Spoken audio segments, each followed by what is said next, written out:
So today we are going to start the magnetic field due to a circular coil. So our heading is magnetic field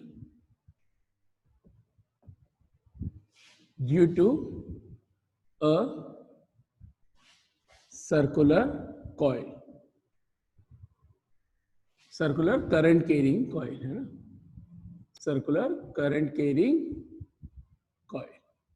यानी कि इस time पर हमारे पास एक circular coil है जिसके थ्रू करंट फ्लो हो रही है और हमें देखना है कि क्या ये मैग्नेटिक फील्ड प्रोड्यूस करेगी, और करेगी तो इसके थ्रू जो मैग्नेटिक फील्ड आएगा वो मैग्नेटिक फील्ड किस तरीके से रिप्रेजेंट किया जाएगा। सो ये हमारा एम है इस टॉपिक का। ठीक है, ये बात हम जान ही चुके हैं कि अगर किसी भी कंडक्टिंग वायर में, चाहे वो स्ट्रेट हो चाहे किसी भी शेप का हो, अगर उसके अंदर कोई करंट फ्लो करती है तो उसके आसपास मैग्नेटिक फील्ड, उसकी सराउंडिंग में मैग्नेटिक फील्ड हमेशा प्रोड्यूस होता है। और वो उसका पैटर्न हम किस तरह से चेक करते हैं एक्सपेरिमेंटली, जहां पे भी करंट फ्लो हो रही हो, जिस भी वायर के थ्रू, किसी भी शेप का हो, उसके आसपास आयरन फिलिंग्स रख दो, वो जिस शेप के अंदर अरेंज होगी वो उसका पैटर्न होगा। और फिर उसके थ्रू अगर हमें लाइंस ड्रॉ करनी है तो एक magnetic needle, light magnetic needle उसके पास में रख दो, तो मैग्नेटिक नीडल जिस डायरेक्शन में डिफ्लेक्ट होती जाएगी, अलग अलग पॉइंट पे रख दो, हर एक पॉइंट पे रखते जाओ, तो जिस डायरेक्शन में वो डिफ्लेक्ट होगी और एरो उसका जिस डायरेक्शन में हो जाएगा, और फिर उसको ट्रेस कर लो तो हमें क्या मिल जाएगा, मैग्नेटिक फील्ड लाइंस का प्रॉपर पैटर्न मिल जाएगा। तो ये हमारा एम होता है। तो अभी आपको क्या बोला गया है कि आपके पास एक सर्कुलर लूप है जिसके अंदर करंट फ्लो कर रही होगी। अब सर्कुलर लूप है तो करंट को फ्लो दो तरीके से करवा सकते हैं, यानी कि एक सर्कुलर वायर है, या तो क्लॉकवाइज या anti clockwise. Let's suppose starting के अंदर हम एंटी क्लॉकवाइज करवा देते हैं। अब क्योंकि यहाँ पे अगर मैं बिल्कुल ही क्लोज कर दूंगा तो फिर मैं करंट फ्लो कैसे करवाऊंगा इसमें। तो प्रैक्टिकली क्या होता है, आइडियली तो ऐसे ही शो किया जाएगा, जब भी हम एक बार सीख चुके होंगे तो उसके बाद बैटरी वगैरह कुछ ना बना के सिर्फ ऐसे लूप दिखाएंगे, एरोज बनाएंगे करंट के और डायरेक्टली ये शो करेंगे। लेकिन प्रैक्टिकली कैसे करेंगे, तो इसमें एक हमने बहुत नैरो सा कट लगा दिया। ये नैरो सा कट लगा दिया दिखने के लिए, यहाँ दिखाने के लिए थोड़ा बड़ा लगा रहा हूँ, बाकी है ये क्या, बहुत पास पास। सो ये हमने कट लगा दिए यहाँ पर, और इन कट के बीच में हमने हमारी बैटरी यानी कि हमारा प्राइमरी सर्किट कनेक्ट कर दिया। ठीक है,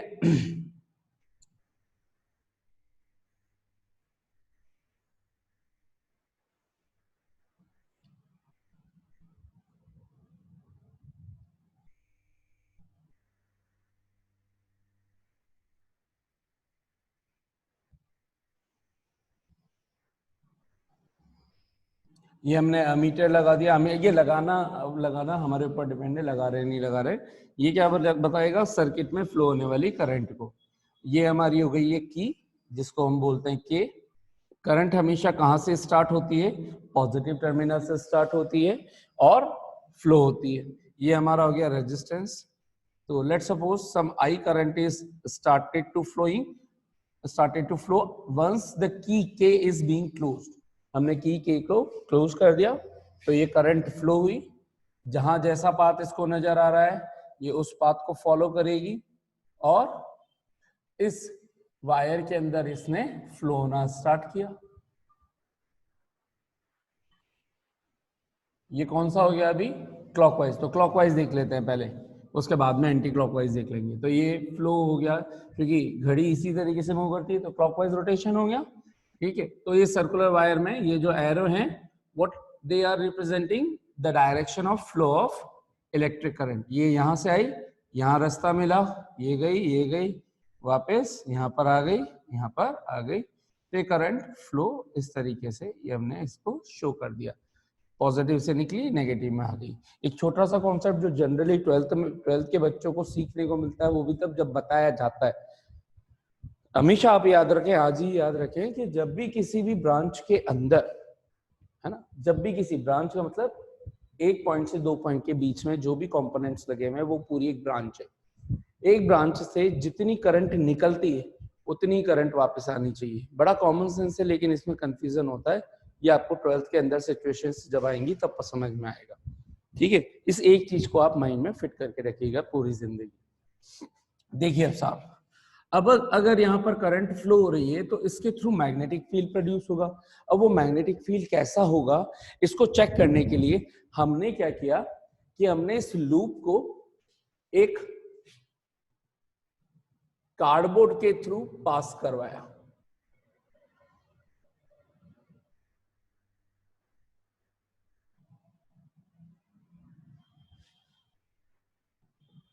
लूप को एक कार्डबोर्ड के थ्रू पास करवाया कुछ इस तरह से।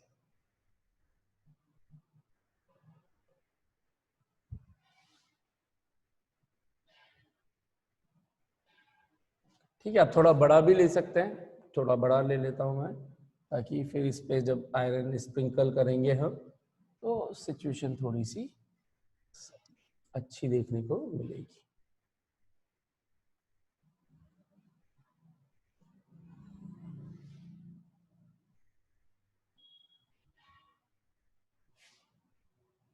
अब जब मैं यहाँ पर इससे पास करवा रहा हूँ तो आप समझ सकते हैं कि ये आपको ये 3D व्यू मैंने शो किया है आपके लिए। ये यहाँ से ऐसे नीचे की तरफ से जा रहा होगा वायर, इसमें से एंटर कर रहा होगा, ये इधर की तरफ आया होगा, तो ये ऊपर वाला वायर दिख रहा है, ये कार्डबोर्ड आपका हो गया है। ठीक है, करंट इधर से आ रही है, ये ऐसे नीचे से निकल रहा है। ठीक, सो आई गेस 3D व्यू में आपको समझ में आ गया होगा कि हम क्या कर रहे हैं, है ना। अब हमने क्या किया कि हमें चेक करना है कि साहब यहाँ पर पैटर्न कैसे बनेगा अगर मैग्नेटिक फील्ड प्रोड्यूस हो रहा है तो पहले हमने की ऑफ करी ताकि करंट फ्लो बंद हो जाए। फिर हमने यहाँ पर रेंडमली सब तरफ आयरन फिलिंग्स स्प्रिंकल कर दी, ये स्प्रिंकल कर दी। और अब इसके बाद हमने क्या किया, हमने किया कि हमने करंट ये की क्लोज कर दी, यानी कि करंट अब फ्लो होगी। ये करंट फ्लो हुई, जैसे ही करंट फ्लो हुई ये जो आयरन फिलिंग्स थी, आयरन पाउडर था, इसने अपने आप को कुछ इस तरह से अरेंज कर लिया।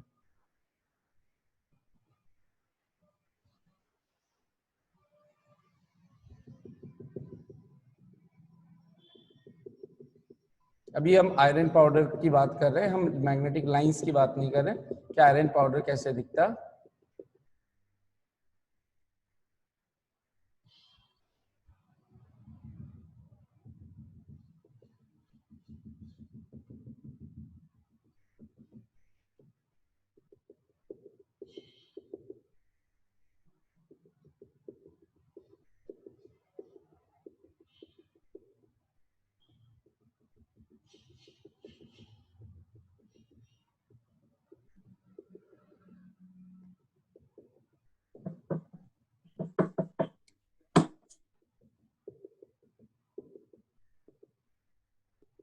ये कुछ इस तरह से इसकी जो अरेंजमेंट थी कुछ इस तरीके से ये बनना स्टार्ट हुई। ठीक है, ये आयरन पाउडर की कुछ इस तरीके से बनना स्टार्ट हुई। अब इससे हमें थोड़ा सा आइडिया लगा कि ये यहाँ पर किस तरह का कुछ पैटर्न बन रहा होगा, कैसा बन रहा होगा।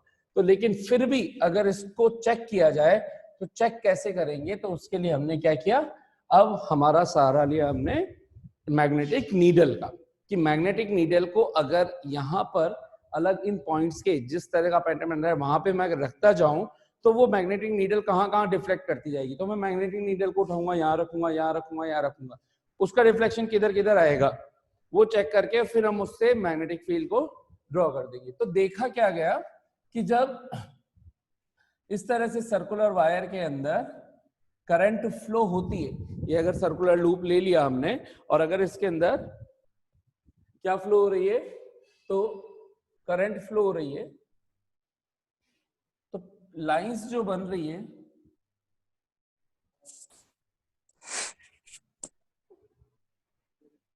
ये जो लाइंस बन रही है वो मैग्नेटिक फील्ड लाइन कुछ इस तरह से बन रही है। थोड़ा बड़ा बनाना पड़ेगा मुझे क्योंकि दूर तक लेकर के जा रहा है।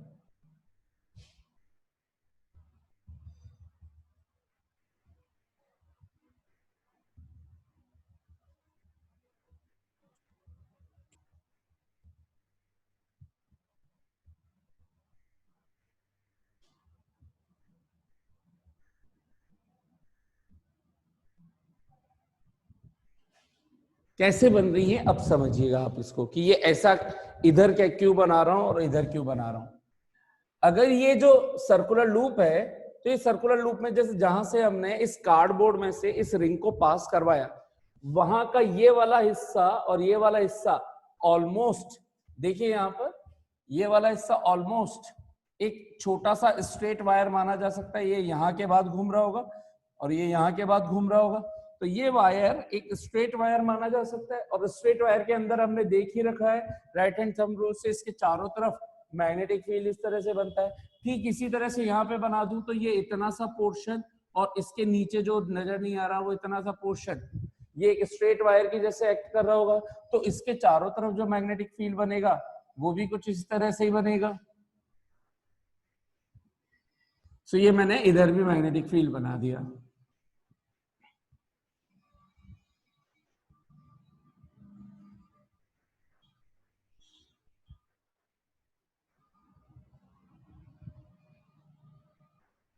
ठीक है,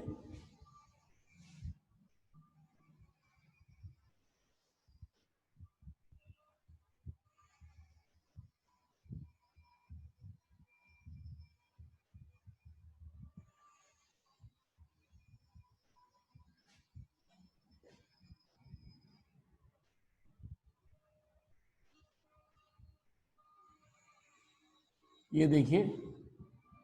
तो पहले आप लोग ये बताइए कि मुझे ये इतनी चीज, ये पैटर्न कितनों को अच्छे से समझ में आ गया। तो इसकी लाइंस कैसे बनेगी, अगर करंट इधर से क्लॉकवाइज फ्लो हो रही है तो यहाँ पर देखें तो करंट स्ट्रेट वायर के अंदर इस तरह से फ्लो हो रही है, तो जो ये सर्कल बनता इस तरीके से बनता, क्योंकि यहां पर करंट फ्लो क्लॉकवाइज हो रही है, लेकिन इस पोर्शन में तो हम स्ट्रेट वायर की कंसीडर कर रहे हैं, स्ट्रेट वायर की जैसे।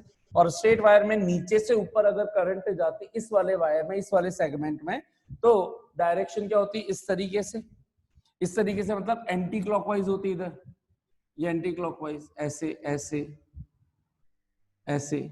तो अब एरो को ध्यान से समझिएगा, इन्हीं एरो में मैग्नेटिक फील्ड का राज छुपा है।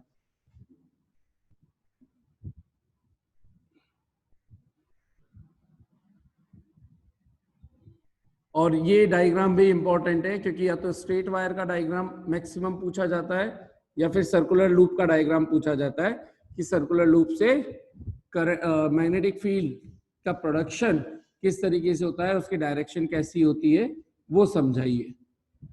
ठीक है, तो ये हमने बना दिया। सब में एरो बनाने हैं हमको, ताकि बिल्कुल प्रॉपरली डिजाइन नजर आए हमारी। ठीक है, यहाँ के एरो थोड़े से सिस्टमेटिक बनाने ताकि ध्यान रहे आपको। ठीक है,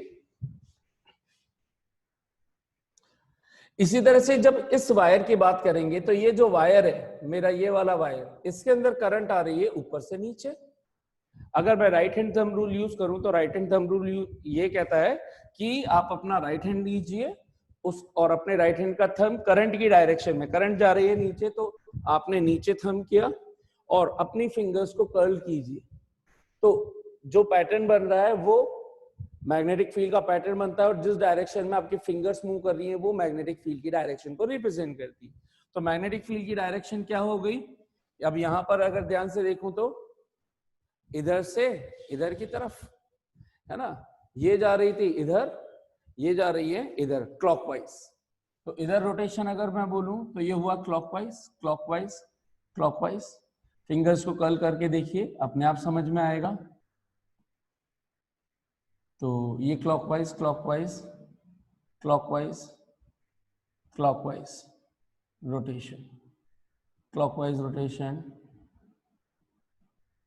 क्लॉकवाइज क्लॉकवाइज क्लॉकवाइज क्लॉकवाइज। अब यहां पर ये जो तीन बनाए वहां पे थोड़ा सा तमीज से बनाइएगा, ध्यान से बनाइएगा। मतलब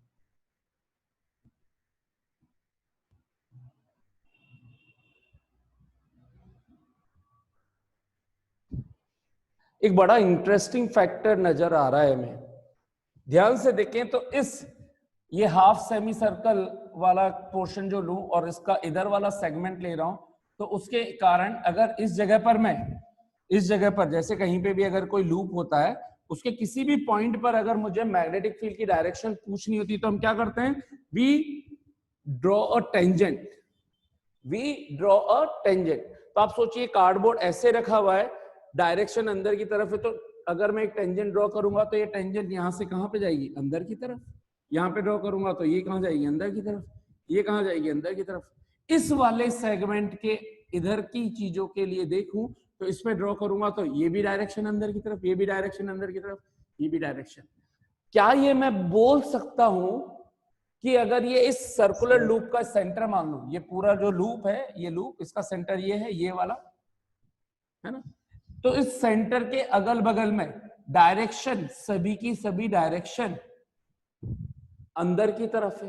कार्डबोर्ड अगर ऐसे रख रखा है तो डायरेक्शन इस मार्कर की तरह, आप देखिए कार्डबोर्ड अगर ऐसे रख रखा है तो अंदर की तरफ है ये डायरेक्शन, इस तरीके से बोर्ड के अंदर की तरफ। लूप आपके सामने XY प्लेन में रख रखा है तो Z direction, inside the Z direction, ये आपकी किसकी डायरेक्शन हुई, मैग्नेटिक फील्ड की।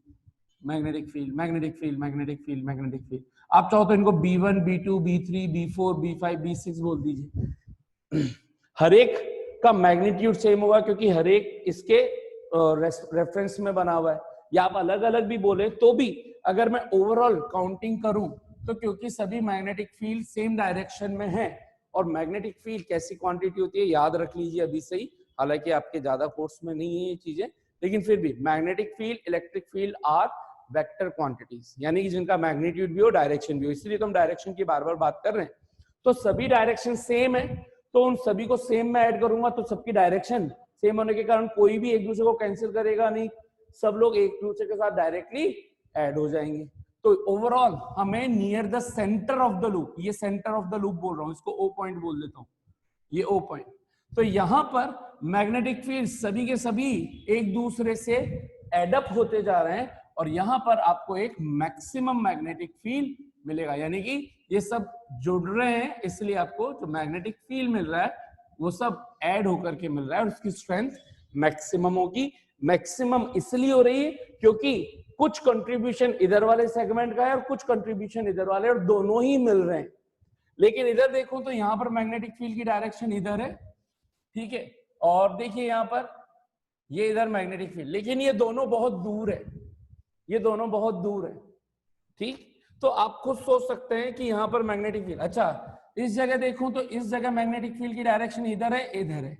तो अगर इस प्लेन में देखता तो सेंटर पर तो अंदर है, लेकिन और कहीं पे अगर इसमें यहां पर देख रहा हूं मैं, ये देखिए ये सेंटर के यहां तो इधर है, लेकिन इसमें एक में इधर है और एक में इधर है। इस वाले के लिए मैग्नेटिक फील्ड की डायरेक्शन इधर की तरफ, इस वाले के लिए मैग्नेटिक फील्ड की डायरेक्शन इधर की तरफ।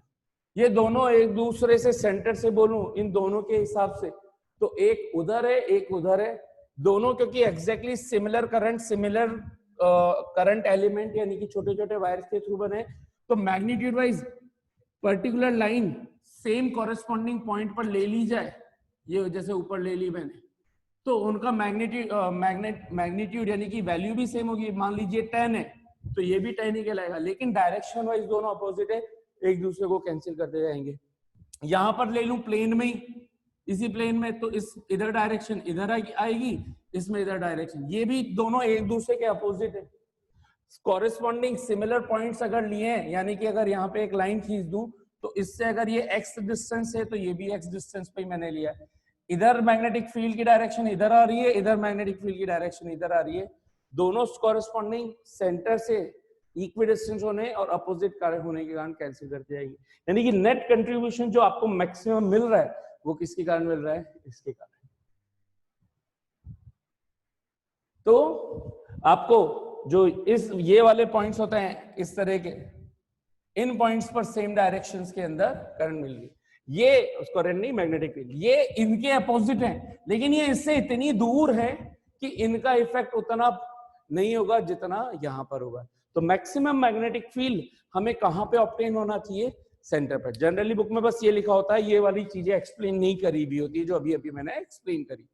क्या बताया जाता है बुक में कि at the centre of the circular loop the magnetic field will be maximum because of the contribution of both. लेकिन इनके कारण क्या, ये अपोज तो कर रहे हैं लेकिन इनकी डिस्टेंस इतनी दूर है कि अगर कम हो भी जाएगा तो ओवरऑल तो ऐड होकर के मैक्सिमम तो इसी पोर्शन पे आएगा। सो दैट्स हाउ वी से द मैग्नेटिक फील्ड। कहां पर ये लूप कहां पे रख रखा है मैंने, एक्स वाई प्लेन में। अगर मैं यहां पर एक सिस्टम कोऑर्डिनेट सिस्टम बना दूं, ध्यान से समझिएगा, 3D सिस्टम बना रहा हूं, 3D आपके कोर्स में नहीं है, फिर भी समझ तो सकते ही हैं आप लोग। X Y Z 3 axis perpendicular हो इस तरीके से, ये देखिए, ये एक x हो गई, एक y हो गई और एक z हो गई। z है ना, इस तरीके से ये जो मैंने शो करी है, ये x y z, ये 3 एक्सिस परपेंडिकुलर है एक दूसरे के, एक x, ये y, ये z। बाहर वाली को पॉजिटिव z एक्सिस बोलते हैं, ऊपर वाली को पॉजिटिव y, इधर वाली को पॉजिटिव x। अगर कोई अंदर आएगा तो ये अंदर माइनस z एक्सिस चला गया, यानी कि इधर। तो अब मैंने लूप कहां पे रख रखा है, इस एक्स वाई प्लेन में। इस एक्स वाई प्लेन के अंदर सेंटर पर डायरेक्शन किधर आ रही है, अब मैं इसमें बताऊंगा तो ये मार्कर जिस तरह से मैंने प्लेस किया है वहां पर इसकी डायरेक्शन आ रही है। इसका मतलब किधर आ रही है, अंदर की तरफ, इनवर्ड डायरेक्शन। इनवर्ड डायरेक्शन के लिए भी यूज द सिंबल, डायरेक्शन के लिए सिंबल क्रॉस, यानी कि इस एक्स वाई प्लेन के परपेंडिकुलरली अंदर की तरफ। अगर 3D में दिखाने की कोशिश करूं तो कुछ इस तरीके से, ये ऐसे अंदर की तरफ, ठीक है। सो this is the direction of magnetic field, overall net direction of magnetic field यहां पर होती है। क्यों, क्योंकि ये दोनों ऐड हो रहे हैं, लेकिन इनके अपोजिट है तो ये कैंसिल भी होंगे, तो इसका कुछ पोर्शन इसको कैंसिल कर देगा, इसके इफेक्ट को, लेकिन फिर भी नेट मैग्नेटिक फील्ड कहां बचेगा, अंदर की तरफ बचेगा। सो हम इस सिचुएशंस के बेस पर बोल सकते हैं कि अगर किसी भी सर्कुलर लूप में कोई करंट फ्लो हो रही हो क्लॉकवाइज, तो उसके कारण नेट मैग्नेटिक फील्ड सेंटर पर आएगा और वो अंदर की तरफ होगा इस सर्कुलर लूप के परपेंडिकुलरली। जैसे 1 सेकेंड, मैं एक एग्जांपल लेता हूं। हाँ, ये तो देखिए, ये है circular loop, this is the circular loop. तो इसमें अब करंट फ्लो हो रही है, देखिए आप, जैसे आपकी तरफ से आप लोग देख रहे होंगे तो आपको ऐसे दिख रही है, क्लॉकवाइज है ना, क्लॉकवाइज, ठीक है। सो ऐसे दिख रही है आपको क्लॉकवाइज, क्लॉकवाइज, ठीक है। तो इसके अंदर डायरेक्शन किधर की तरफ आई है,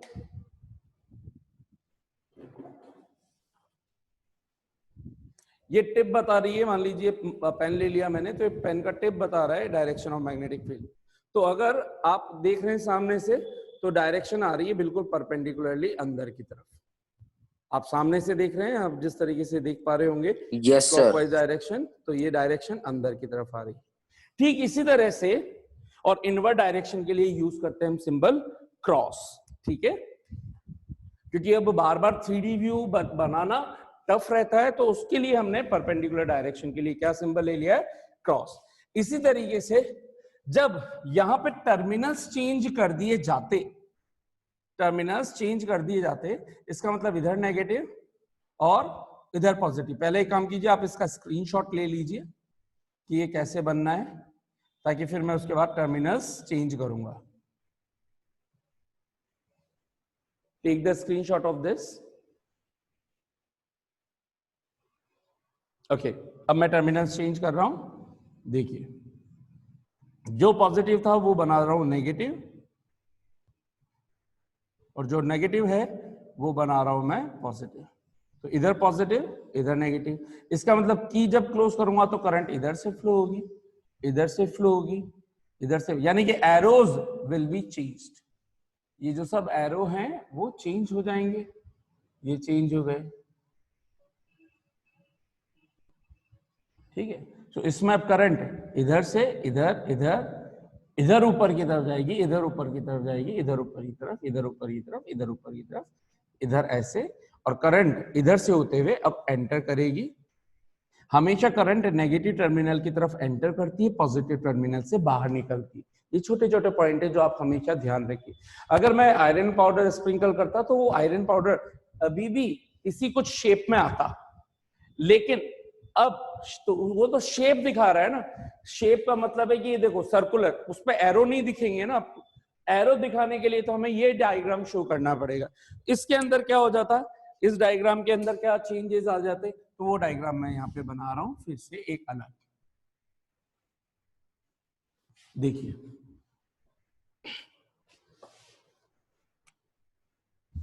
तो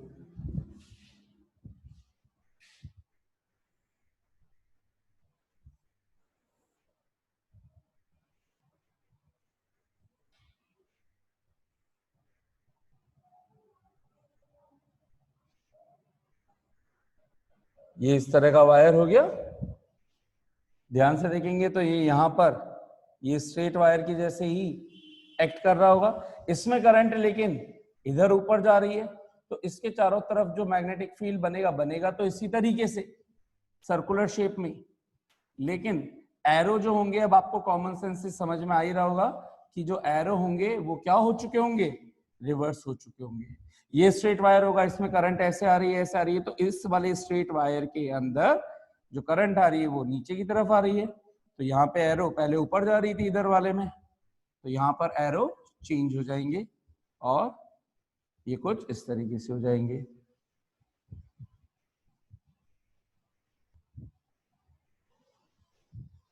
ठीक है, तो देखिए यहाँ पर अगर मैं यहाँ पर ये इनको थोड़ा बोल्ड बना दूं समझने के लिए, इनको ये बोल्ड बना दूं,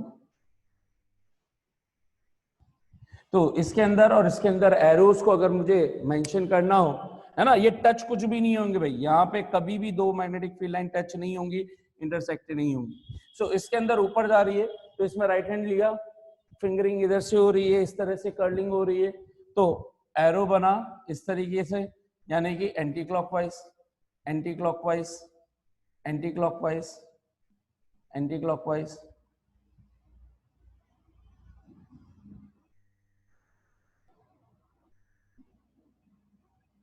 यहां बोलूंगा तो इधर बना इधर बना इधर बना। इसको थोड़ा सा बोल्ड कर दूं ताकि हमें एक अच्छा खासा व्यू नजर आए। इसमें देखूं तो ये नीचे जा रही है, तो नीचे जा रही है तो फिंगर्स इधर की तरफ कर्ल कर रही है, यानी कि क्लॉकवाइज रोटेशन में कर्ल कर रही है, तो ये क्लॉकवाइज हो गई, ये क्लॉकवाइज हो गई, clockwise clockwise clockwise clockwise clockwise clockwise clockwise clockwise. इधर देखूंगा तो ये इसमें इधर नीचे की तरफ, ये नीचे की तरफ, ये नीचे की तरफ। तो अगर इस सेंटर पे पूछता मैं जहां पे ये टच नहीं हो रही होंगी,